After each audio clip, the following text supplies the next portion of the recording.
A tourist trap is Cantwell Cliffs. Winter is marginally better, and snowy days are much better. Since I live nearby and have had enough of the summer crowds for one lifetime, I try to go then every year. Since we both had the day off and would otherwise be spending the holiday alone, my buddy Sandra and I decided to go since she had never visited before. We considered calling off our trip as the forecast changed from flurries to snow to a potential weather emergency. We figured what the hell, though, as we were wearing ice cleats and she was driving a Jeep. Since we had spent weeks organizing the trip, we weren't going to let a little snow derail our plans. When we arrived, it didn't let us down. One thing I never expected to see was the parking lot being absolutely empty. Not only was there no sign of a car, but no tire tracks either at 2 in the afternoon. Even yet, perhaps we shouldn't have gone outside since the snow was still falling and will become hazardous in a few hours. But holy crap, it was gorgeous. Sandra, I said, you might never see it empty like this again. You could come here 100 more times. Despite what had transpired that day, it looked beautiful as we started walking. Every branch of each tree had developed a coating of snow. The forest was very green, even in the dead of winter, thanks to the abundance of pine trees. Just by looking at it, if I hadn't known we were in the Midwest, I would have assumed Alaska or Canada. Substantially further north, I think. Even with the markings, it can be challenging to find the trail's beginning. It started at a steep stairway that wound through a gap in the rock, right at the edge of a cliff. A few worn-out, snow-covered footprints could be seen approaching the edge of the stairway and even one on the top step, but whomever they were had already decided it was too cold to go hiking. "Are you certain you can handle this?" I prompted her. "Hell yeah. This is nothing," she said. "Simple peasy." It was difficult even with our ice cleats. It was essentially just a slope to the bottom and we couldn't have done it without the spikes on our shoes since the ice and snow had frozen on the worn-out, shallow steps. Before she could regain her balance, Sandra tumbled near the bottom and plummeted 5 feet. "Easy peasy, right?" She simply smiled and wiped the snow off her pants in response to my question. That did cause me to second-guess the hike, and I almost proposed that we turn around, but we were already here, and the hardest section of the trail had already been completed. Why not continue? We began by strolling by a couple waterfalls while beneath the rocks. However, in the winter, when the ice freezes over itself in thick sheets, it gives the appearance of a roaring, powerful cascade even though most of the falls down here only trickle when it rains heavily. The ice occasionally touches the ground, other times, it simply dangles from dangerous stalactites, with a pillar of bubbling, blue ice at the base. I used my camera to take a few shots, some of which were the only ones I had taken down here without people in them. Sandra, though, dove into a few. "Are you sure the rim trial can go on because it's too icy?" Sandra questioned me. "We sort of have to do that, right? The route is technically one way, right?" I answered. "The walk is not too close to the cliffs, so don't be alarmed. I'm game if you believe it's safe." Since Sandra was not a native of the Midwest, she was unfamiliar with the region. I would have to tell her when we first started hiking that we wouldn't need rattlesnake boots or bear mace, and that one bottle of water would be more than enough. Aside from the occasional homeless camp, there weren't any serious threats in our part of the wilderness. Sometimes she would inquire about urban legends, whether she should bring her EVP, or whether we had ever seen a Bigfoot out here. I would also tell her that I didn't believe in such things. I would occasionally believe in that stuff up until we were hiking a little too close to dusk or I heard an animal scream I didn't identify. Whatever the case, we climbed a few slick steps to the rim route and began to gain elevation, coming close to the top of the tree line that we had been beneath.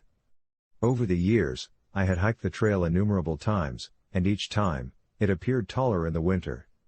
We didn't go too close to the cliff's edge, but the bare branches made it easier to see down and off the sides. We briefly sat in a tiny open-faced cottage with a view of one of the cliffs, reading the graffiti and munching on granola bars. Most of it was heart-shaped initials. We came across one that read T+S, and I made a joke with her about how that meant we were both on the wrong team. We had barely finished repacking our water when we heard it. There was a very faint help coming from up ahead of us. Nearly convinced it was a figment of my imagination, I heard help. And then hello? Repeated louder. Returning from in front of us. Coming from the cliff's base. Wide-eyed, we moved toward one another and stopped a short distance from the edge. In the winter, you didn't want to approach too closely because it was difficult to distinguish between rock and snow that was ready to fall and take you with it. Hello? Sandra shouted. The reply to hello? Was please. I need help. I assured her, I got this. I grabbed a stick, crawled forward while lying on my stomach, and poked the snow in front of me to make sure there was still solid ground there. I eventually managed to look over the ledge. When I saw the man at the base of the cliff, I quickly and harshly realized that he was not doing well. He was sprawled out on the ground with his arms and legs twisted. I couldn't see any blood, but it didn't really matter. He was dressed in a light green coat and soiled, torn-looking jeans. I screamed, "Don't worry, we'll go get aid," after gasping when I saw him. "Wait, please. Don't leave me alone," he pleaded. I turned to look at Sandra, and she responded, "I can leave." She was a runner, so she was undoubtedly in better shape than I was. In an emergency, she would return sooner. Although we couldn't leave him alone, I didn't want her to leave me there. On the way back, you might receive service.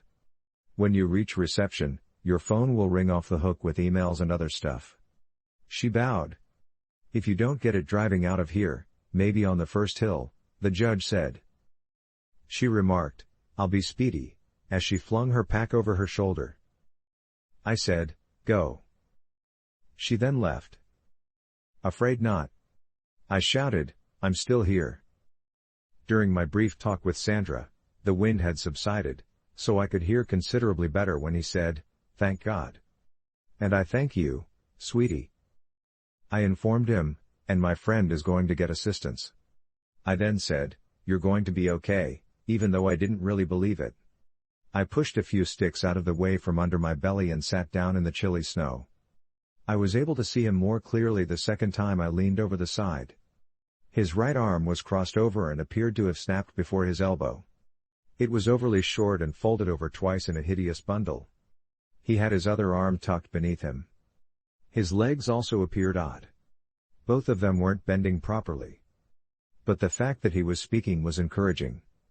My gaze strayed to the snow surrounding him, and it appeared disturbed, as though he had attempted to drag himself about. "Who are you called?" he queried. I greeted him by saying, "It's Brittany." "What's yours?"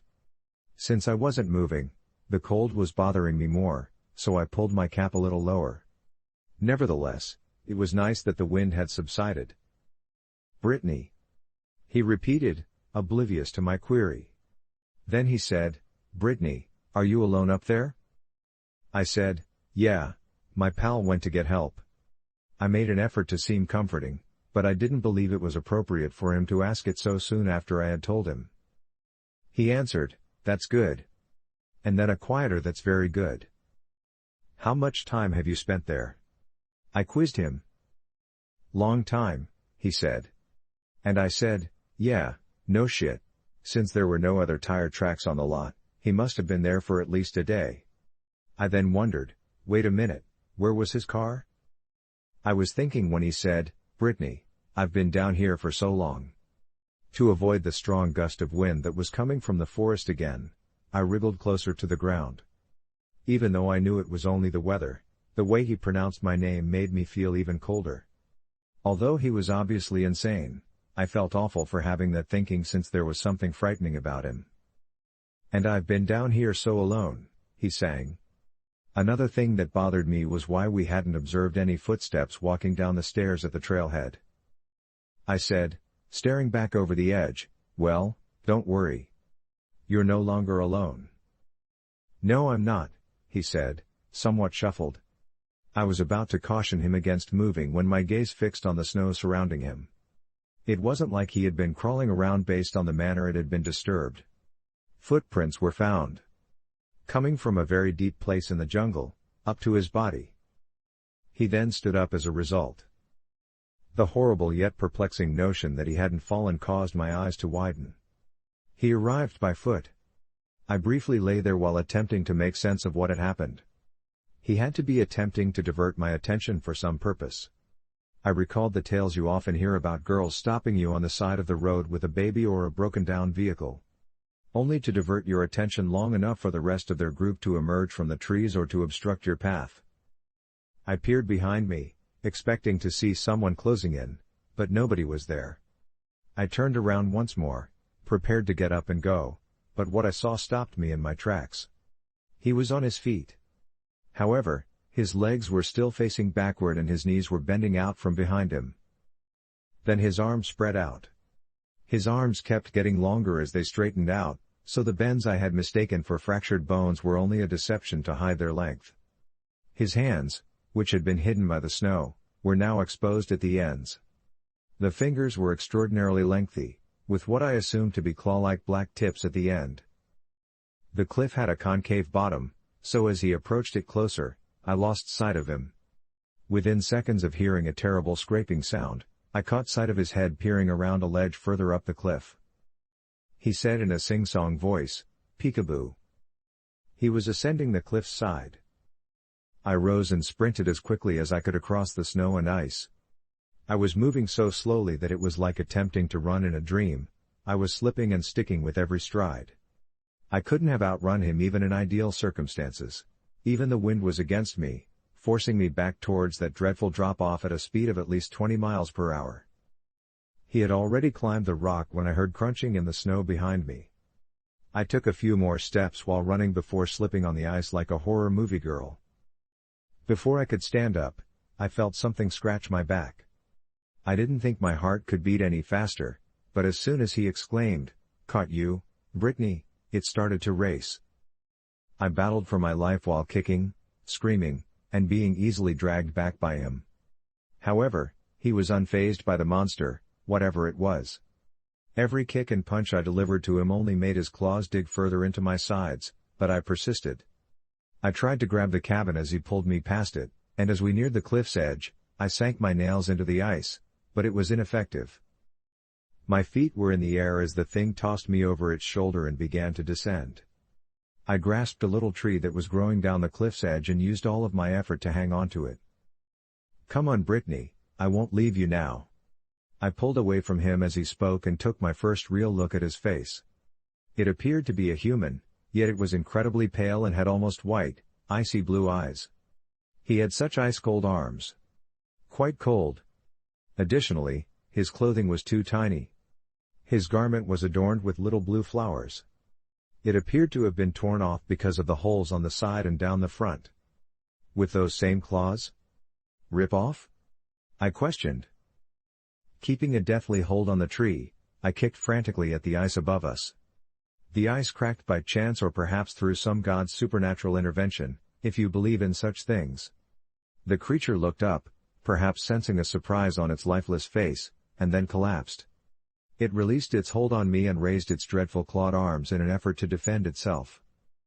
The little tree was inches away from being taken with the ice as it slid away, so I desperately clung to it. I found myself wishing that blue ice stalactites taller than me would fall with the beast, impaling its dreadful, deformed body. I ran after climbing the cliff's edge with a dexterity I had no idea I possessed. Although painfully slow, the wind had somewhat subsided. I didn't slow down despite not hearing anything behind me. I eventually located Sandra after jogging on the ice for 5 or possibly 10 minutes. She was attempting to climb a stairway while hobbling along. "Sandra!" I yelled. She turned around, a look of modest embarrassment on her face.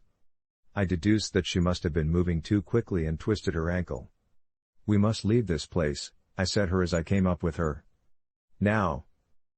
"How about the person?" "He stated he didn't want to be left alone," she inquired. "After that," she questioned, "did he is he?" With a sinister expression on her face. "He's not dead, at least not in my opinion," I said after pausing. "In the car, I'll tell you all about it. We must depart." "What do you mean, Brittany?" She paused. And while I did consider telling her the truth, doing so would have made us move more slowly and I needed her to feel more pressure. I then told her what I had initially assumed to be happening when I noticed those tracks, which I felt was more believable. "Sandra, he wasn't wounded. It served as some sort of diversion. He walked there, he didn't fall. There might be more persons in the woods, in my opinion. He may have been attempting to keep us there. For something." She had heard enough. Oh fuck. With her ankle, we made our escape as quickly as we could, and I nearly had to push her up the final flight of steps. I don't know how it avoided us, and I assumed that it was either already dead or seriously injured. We managed to escape, and then I started the car. The trip was stressful as snow began to fall once more. The roads were slippery and windy, and I had never driven Sandra's automobile. We nearly ran off the road twice, but I wasn't concerned about being involved in an accident. No, I was worried about what may come looking for us if we got stuck on the side of the road. When Sandra arrived to the hospital, I informed her that I had reported a crime while she was there. I wished I could have taken action or spoken to someone, but who the heck do you tell about such an impossibility? The history of the region took me a while to research on Google. There weren't any animals, spirits, or anything resembling what I witnessed. I looked at the prior fatalities there to see if someone who fit his description had fallen from the cliffs, but I couldn't discover anything. The scavengers might have relocated his body, but in the woods, you could never be sure. But what kind of ghost can scale a wall and grasp people, if that thing was a ghost? I intended to let it go and carry on with my life as usual, but I never intended to go trekking again. Later that week, however, I saw the news. A fatality occurred at Cantwell Cliffs. They had plummeted from one of the cliff's apex. And to make matters worse, they had left on the same day as us. I was reading the tale on my phone before going to bed, and when I saw the title, I turned on my lights and went to make sure my door was really secured. Just a few hours after we left, a girl was seen hiking in the snowstorm. She had a lot of hiking experience and has been mountain climbing and exploring in more riskier places than this. Her family couldn't understand why she would have fallen. I then focused on her wounds. Her legs had both snapped backwards, and her right arm was fractured in several places. Yes, I am aware that it might have been a coincidence. It worsens, though. None of her family members could recall her possessing the green coat she was donning. Since it featured blue flowers embroidered onto it, they described it as being distinctive despite the lack of a photograph. She suffered severe injuries, including puncture wounds to her side, and the autopsy was first made public in case foul play was implicated. Instead, the coroner determined that she must have fallen, and that hypothermia was the real cause of death. The article's conclusion featured her brother lamenting how awful it was. Before giving in to the cold, she must have been down there for several hours. "I simply can't stop thinking about her being out there, all alone for so long," he had added. But he's mistaken. I doubt she was by herself. As she lay dying in the snow, I believe the dreadful beast was by her side. I clearly recall him telling me, "I won't drop you," in his voice. I started to wonder if she had fallen or if he had carried her off the edge and then hurt himself. A short while afterwards, the article was removed. Her family no longer wanted the grisly autopsy report to be made public once it was found that there was no foul play. Such local news can be difficult to locate, and if I hadn't seen it that week, I might not have seen it at all. I began to worry how many further fatalities had occurred there but weren't documented online. I questioned how many other people had the same wounds. I finally came up with a hypothesis. Just after Sandra and I left, the thing was feeling well enough to kidnap another person. We were moving so slowly that it should have been able to catch up with us. There are also no stories about it, no reports of sightings, and nothing else. There should be something if it dwells there, haunts there, or whatsoever it exists. Maybe it only uses the trail when there aren't many people around and there are lone hikers there, I wonder? Maybe it only hunts prey that is by themselves. Alone, as it insisted repeatedly that it didn't want to be. And I suppose that day, when it shared the company of a dying girl for a few hours, it wasn't alone. And she wasn't either.